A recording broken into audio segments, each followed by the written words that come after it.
Welcome to the fascinating world of fungi. If you've always had an interest in identifying them but weren't sure where to start, in this short film we hope to create an overview. Please note, we're not going to make you an expert in 3 minutes, but we'll give you the basic skills to get you started. First of all, it's worth investing in a decent book or identification guide.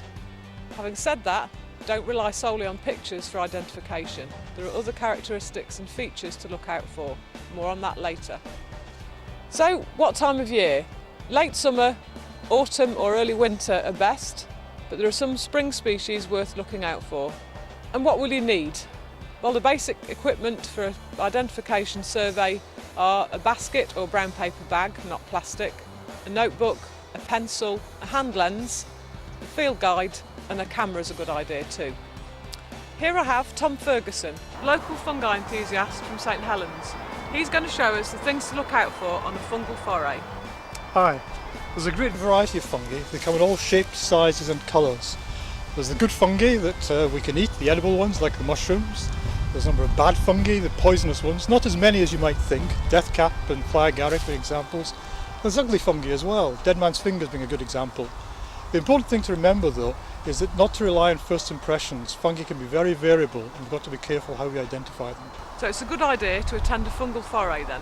Yes, it will. It'll help you to identify the basic features of fungi and get you into the idea of taking notes or taking photographs of them as well. So let's go through some of the basic characteristics then. The cap on top, the gills underneath, the stem or the stipe, and the little frill, the vulva. So do all fungi have these characteristics? Not really. In fact, the majority don't have a ring or a vulva. And the gills themselves can be extremely variable. They can be narrow or widely spaced, or they can run down the stem. And there are some features that you can't even see in the field, like the colour of the spores. Oh, I just assumed that they'd be brown, like when you leave a mushroom in a paper bag and you get this brown dust left behind. Well, some are, but others aren't. So there's other colours. Some are white, some are pink, some are yellow, some are rusty brown.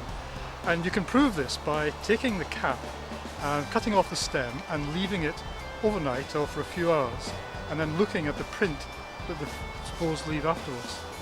What other characteristics can we look for then? What they look like is the starting point, but there are other features.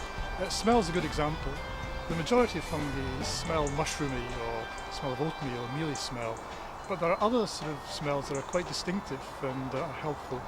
Some smell like coconut, geraniums, crab or almonds.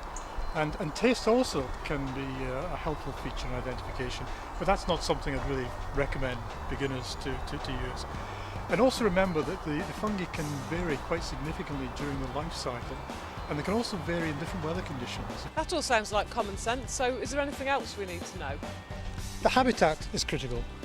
Always record where you find the fungus, whether it's in grassland or woodland, whether it's wet or dry, and brush up on your tree identification skills as well, because a number of the fungi that we find are very specific to individual species of trees, whether it's birch or oak or beech. And take a note of that, record that, and if possible take a photograph as well. And I just wish all you fungi enthusiasts happy hunting. Brilliant, thank you Tom. If you'd like more details, please contact us at the details given at the end of this film.